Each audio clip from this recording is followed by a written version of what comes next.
What's the meaning of centered?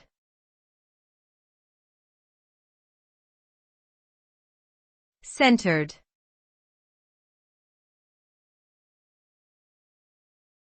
Centered.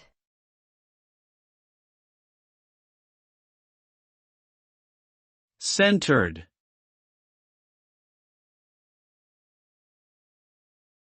Centered.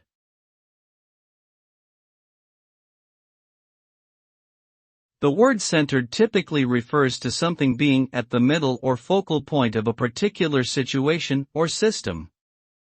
It can also refer to a state of balance and stability. When something is centered, it means that it is well positioned and properly balanced within its context. This can apply to physical objects, such as a centered picture frame or a centered athlete on a balance beam, or to abstract concepts, such as a centered approach to problem solving or a centered sense of self-awareness.